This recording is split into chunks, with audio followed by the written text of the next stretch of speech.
Well, thank you very much.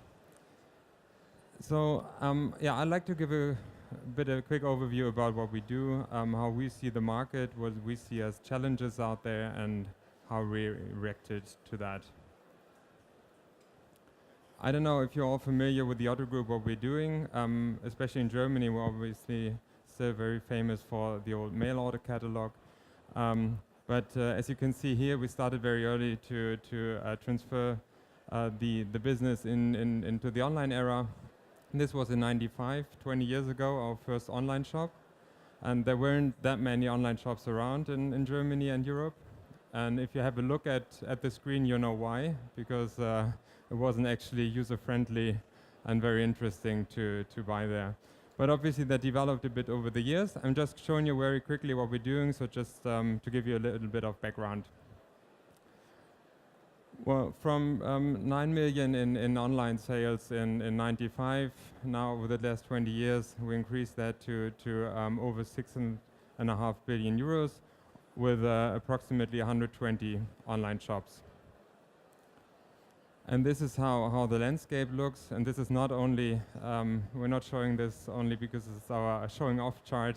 It's just to well, give you a bit of an understanding about the complexity. So there are various brands in the portfolio, some as Otto, for example, that's very famous in the German-speaking countries and in Eastern Europe. But that's it. But then on the other hand, there's Bonprix, for example, a vertically integrated fashion retailer that's active in 28 countries, all managed out of Germany, in Hamburg, for example. But then there are also individual brands in North America and South America that are just active in 1 or 2 countries. So it's quite a diverse group with diverse portfolio of brands, and just to give you an understanding of the complexity we're facing. So having this in mind, how do we see the market? What do we see as challenges in front of us?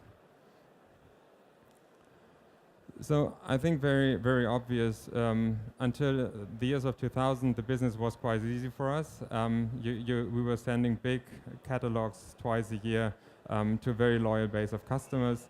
And if you imagine a coffee table, there was only space for 2 or 3 catalogs. That was it. So once you were in the living room, you were kind of set. That obviously changed very much after 2000. Now the consumer have all the choice that there are. The competitor is just a click away. So well, with unlimited options available. And so obviously the question is, what is happening in the future? How is that going to continue? I think what won't surprise you is what we see now already is that mobile is very much determined as the primary access point for the consumer. The most time is spent on apps. But what is interesting for us is that the majority of time, so roughly about 3/4 of the user's time, is spent in only 3 apps. So, well, you can imagine it's getting more and more difficult to get into be either one of these 3 or take place in the remaining 25%. And so obviously this is very much a focus on very big players. And another example for that is if you see the European landscape in social media. That was, I think, in 2008, always the biggest social media network in this specific country. And that's how it looks today, basically. So there's another concentration taking place, and this you can also see in the time spent in the digital user journey. So more than 50% is already spent in these players we call GAFA, and I think the concept of GAFA is very much set. The only question is always how many A's you put in there. So is it, but we see Alibaba very much in there too, obviously. And what is interesting is not only that these big players are obviously very successful in their respective playing fields, but that they're also all very much focused on mobile, as I said, as it's the primary access point to the end consumer. But as Benedict Evans puts it, by Andreessen Horowitz, talking about mobile now is like talking about PCs in '97. The big stuff was settled. And so actually the new story obviously is AI out there. So I think AI, the first thing that comes to mind is conversational commerce, something that we're thinking very much of. Is when you see the examples of Line and WeChat and all these Asian players there that build more and more an infrastructure around their service. So one of these examples is with a shopping process on Instagram. You see the product on Instagram. You do the product request to the retailer via Line. You get the payment details. You confirm the payment, and even you get your tracking information. So it's really all seamless. The end consumer doesn't even have to leave this ecosystem anymore. And obviously another big thing is voice for us, but not only for us, for everybody, I guess, in the industry. 50 billion voice searches per month already on Google, and 10% of the overall search volume globally. And this is really valid for actually all the players. And we expect in 2020, 50% of all searches going to happen through speech or image. So this obviously is a big challenge in terms of technology investments. And it doesn't stop there. What we see, and on top of that, is a huge increase in the amount of devices in terms of new customer access points. So another complexity in being present on all these relevant devices. So yeah, I think also this comes to no surprise to you that the technological advancement is accelerating very rapidly, and you see the curve there that innovations are taking place quicker and quicker.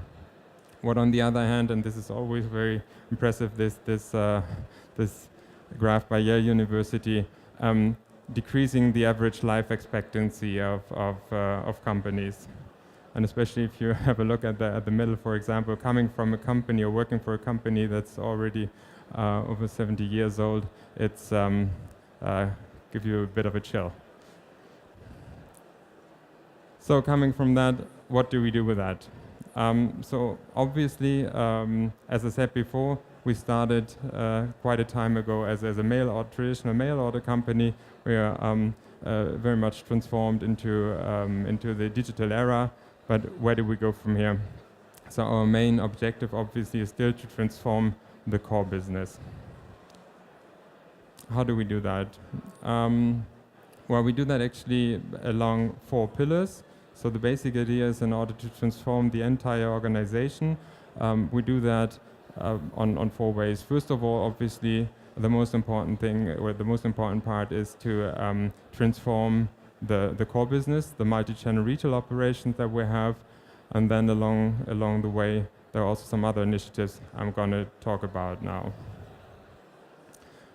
So first of all, in this transform bucket, in the multi-channel retail era, we talk about big brands with a loyal and an old customer base. Otto and Bonprix, for example, as traditional catalog retailers. Crate and Barrel, the US concept, as an example, with a brick and mortar background. Second of all, the participate. That's an area where we try to participate with B2B, new B2B models actually that we're founding or acquiring. Blue Yonder, for example, is a data analytics company, and Otto Group Media is our new subsidiary in terms of monetizing the Otto Group-wide inventory in our shops, so really on-site advertising. So this obviously is in order to further increase the portfolio of brands, but it's also helping us to gain knowledge about new fields and gain expertise to bring back into the group. The create is well, very much where we set up new businesses. So obviously also in the process of transforming existing businesses, I think we're very good, but obviously not all the business models in the end will do it. So this is really to set up new and digitally driven entirely digitally driven businesses. Edited and About You, for example, are the two examples of B2C models in well, mostly fashion, very much data-driven, based in Hamburg, in the headquarter. And Fabio is another example of the Otto operations in Japan. And last but not least, the venture part. We started very early on with participations in the venture funds for eVentures in Hamburg and Project A here in Berlin in the early and seed stage. And this, obviously, first of all, is the financial participation in order to generate a positive ROI. But it's also very important to us to generate learnings there. These companies are mostly a lot quicker, to be honest, than our existing brand portfolio in testing and starting initiatives, and is helping us to gain knowledge that we can then distribute within the organization, in the existing organization. So apart from that, we also identified some transformation initiatives that are really above all the portfolio. So this is really above it all. That's well, first of all, a clear focus on technology and data. Then to decide which technologies to in-house, and obviously do that with all the crucial technologies and then competencies in-house. And then, and this is a very, very big process for us at the moment, the cultural transformation. So it's really to not only digitize everything, but change the mindset of the organization. So first of all, data-driven decision-making is very important for us. I thought it would be most interesting for you to maybe have a quick look at the lifetime or like a real-time presentation. So I brought the live dashboard. This is only a screenshot. What I will put now.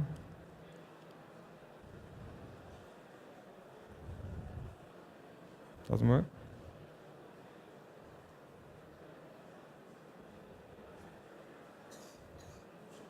So just gonna take a second. There it is. Ah, perfect. So what you're seeing here is this is really live. You're seeing now this is what's happening in the German-speaking operations at the moment in Germany, Austria, and Switzerland. On the map there, you see where something is put in a shopping basket in the cart and what is checked out. And then you just see the normal funnel, right, of visits, card ads, and then the final orders. And well, it's quite interesting to see with the big bubbles. This is what is actually really checked out at the moment. So you can see the average order volume or the real order volumes that are currently checked out by the different devices. So is it on the desktop, on a tablet, on a mobile? And this is also obviously very interesting to see how big sometimes the order volumes are already on mobile devices, something that we didn't expect like this still some years ago. And then, but I'm not quite sure how far you can see from back there the search ticker, where you can see in real time what is searched on the different brands in the shops. What is sometimes very interesting and obviously is one of the cheapest ways of market research. All right. That's it. Going back.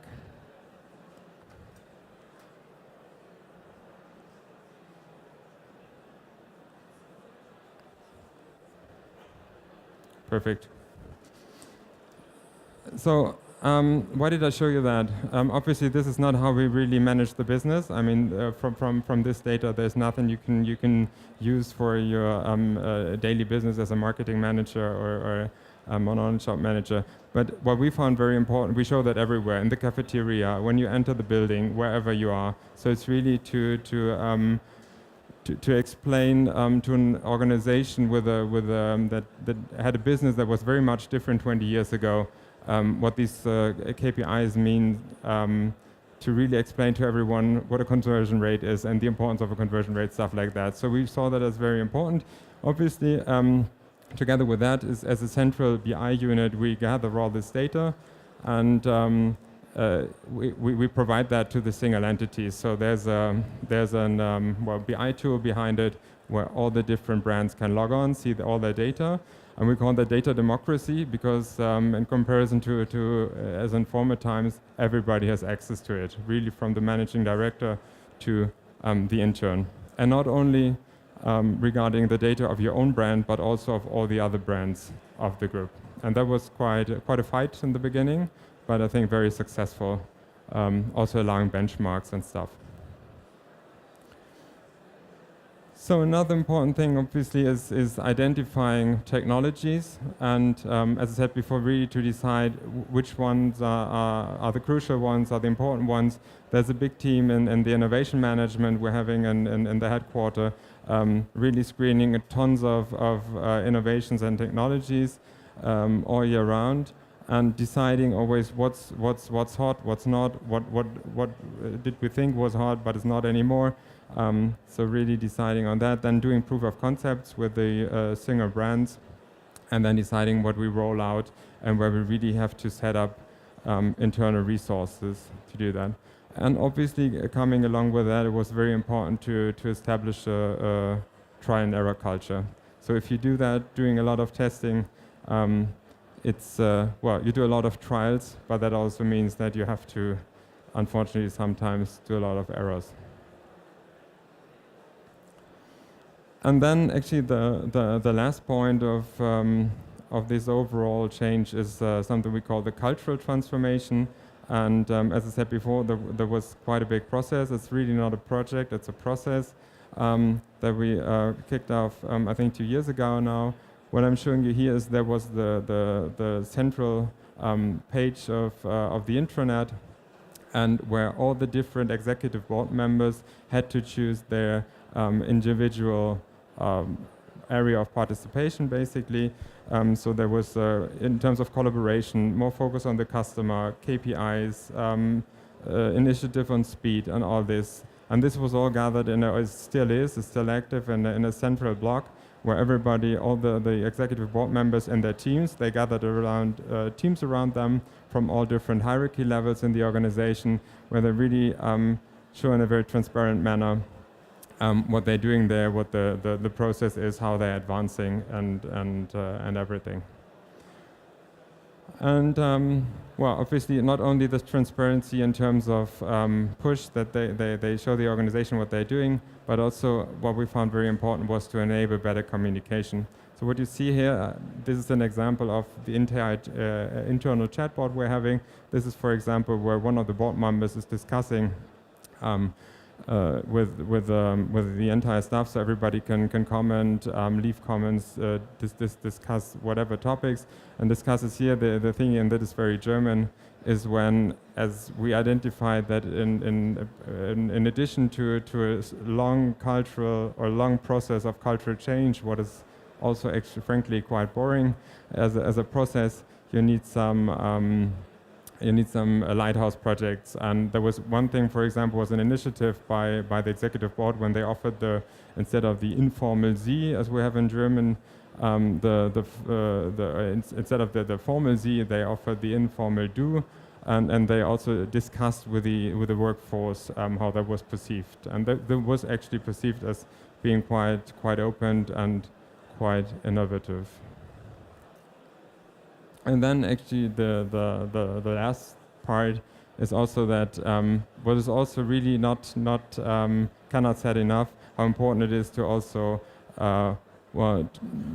change the working environments you're working in. So especially in a traditional company where working in the same in the buildings from the 70s and stuff, was very important to give like some new spirit, new ways of working, be it really with the rooms. This, for example, is a new co-working space we're having at the headquarters. We're doing bar camps now on campus. People are working with Scrum. There are data tons. So it's really, that was really something very important, is not only to gather a new kind of people to get them on board on the organization, but it's also obviously offering them the environment to work that they're expecting. That was very important to us. And well, that was it. I have 3 seconds to go. So I hope there was something in it for everyone. And that's how we see the future and how we try to cope with it. Thank you. Thank you very much. So, do you have questions to Moritz about what we've just heard? Okay. Thank you. Thank you very much. Congratulations for your presentation. I'm coming from Belgium. I just wanted to know what is your internationalization strategy as a German company. Thanks a lot. Well, this is actually a very decentralized group. So as I said before, when I showed the map, it's very much dependent on the single brand how to internationalize. So for example, as I mentioned, Bonprix well, they have the internal hit list of what company to what country to go to next. They are very international in roughly 30 countries, while other brands are very much very focused on individual areas geographically. So it really different. It's not that we're deciding on a central level. This is the country we have to conquer somehow. It's really depending on a single entity.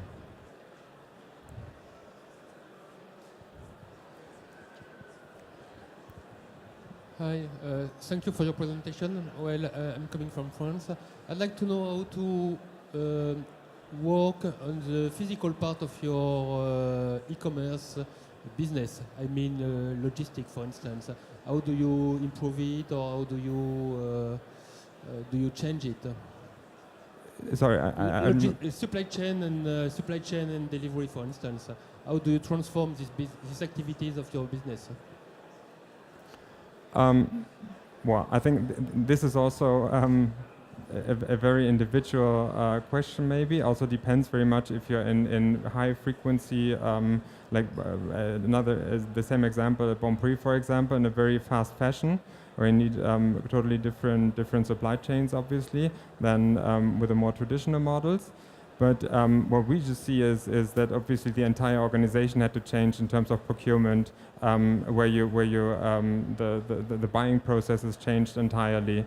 And I don't know if, and for example, what we obviously also saw in the beginning when I showed you the times, like the era before 2000 and the one after, it's that obviously delivery times and stuff like that were a lot different. We have our own in-house logistics company, Hermes. That's the second biggest in Germany after DHL now.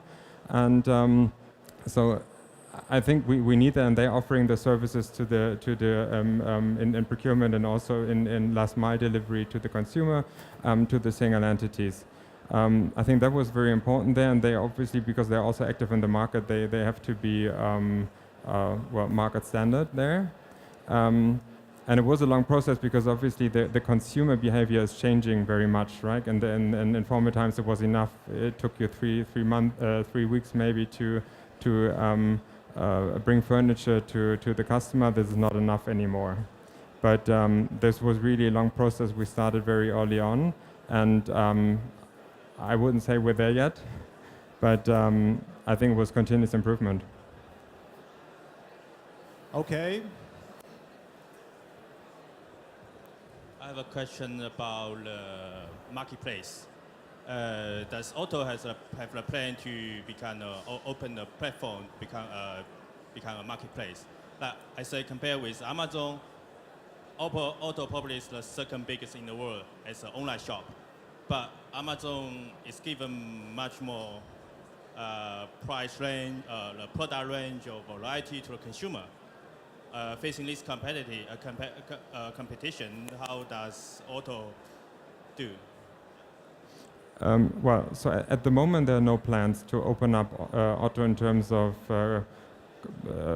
different retailers competing on prices on same products, for example, right? That's what Amazon doing, really opening up the marketplace as an obvious marketplace. This is not. This is always obviously an option for growth, also maybe in an internationalization strategy. But at the moment, this is not a plan. We're discussing that always again, obviously. It's part of the strategic options you're having. But at the moment, this is not something Otto is doing. It's rather curated generalist store. So this is obviously also the difference to Amazon. The amount of products is lower, obviously. But this is the strategy at the moment. So not for now. Okay. Hi. I see on your slide here that you're part of an e-commerce competence center. I was just wondering, with so many different brands operating in so many different markets, you mentioned everything is quite decentralized, but how is your e-commerce competence center structured exactly? Mm-hmm. But it's true, especially to do that. It's very decentralized. It's like the operational decisions are very much based or in the are decisions made by the single entities managing directors or head of e-commerces, for example, also because of the sheer size of the individual operations we're normally having. What we do on a central level is really either consult well, mainly, for example, our main stakeholder is the central executive board. And this is rather, for what I said before, you do consult to the single entities, managing directors and head of e-commerces to help them to improve their business sometimes. But it's mostly what we say our task is actually to help them with central initiatives. Mobile, for example, was such a case. We did a mobile first initiative where we realized that really mobile has taken off a lot quicker than expected.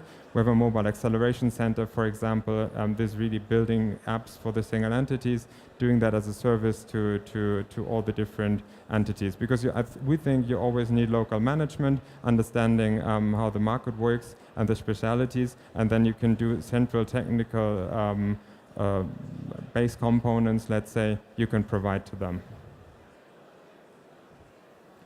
So do we have any more questions? I don't see any hands. One more question. You mentioned AI, artificial intelligence. So what do you think is going to be, how AI is going to shape the industry? That's a very good question.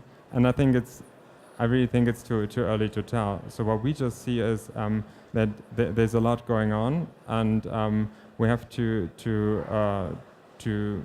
be on top of the market to see very early what's working out. But it's going to be a lot of try and error, really. And it's, for example, what I showed you, the examples from Asia.